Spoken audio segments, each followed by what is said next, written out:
Dans cette vidéo, nous allons voir comment créer un favicon. Un favicon, c'est la petite image qu'on a ici dans l'onglet. Donc j'ai récupéré cette image-là et on va l'ajouter dans notre exercice.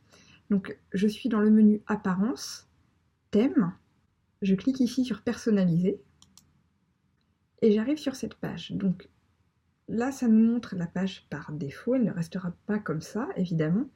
Mais vous allez voir qu'ici, on peut changer plusieurs paramètres. Donc avant de changer le favicon, je vais vous montrer ici ce qu'on peut modifier. Donc là, c'est le titre du site qui apparaît ici.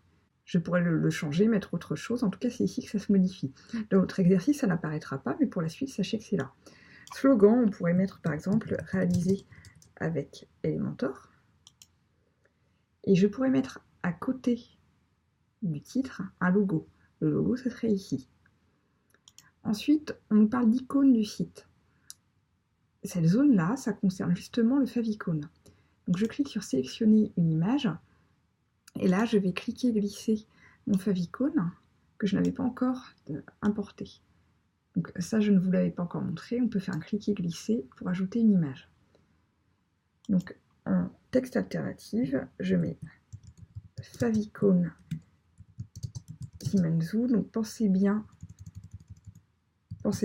à mettre à chaque fois le texte alternatif, c'est vraiment important. Sélectionner, pas de recadrage, et vous voyez que c'est déjà affiché ici. Donc je clique sur ma flèche, j'ai plein de choses que je peux modifier ici. Pour le moment, on n'en a pas besoin, on en aura même rarement besoin. Pour sortir de cette présentation-là, je peux cliquer là, mais avant je vais cliquer sur publier pour que toutes les modifications soient bien prises en compte. Je clique sur la croix pour sortir d'ici. Et là, je veux voir en réel ce que donne ma page. Donc vous voyez ici, j'ai une petite maison avec le nom de mon site. Là, c'est marqué « Aller sur le site ». Je fais un clic droit, ouvrir dans un nouvel onglet. Et là, je peux voir directement ce que donne ma page. La bande noire par défaut ici apparaît lorsque l'on est connecté au site. Si vous n'étiez pas connecté, si vous étiez un visiteur lambda, évidemment ça n'apparaîtrait pas, c'est parce que ça vous permet directement de cliquer sur naviguer la page ou de cliquer ici pour retourner directement sur le tableau de bord.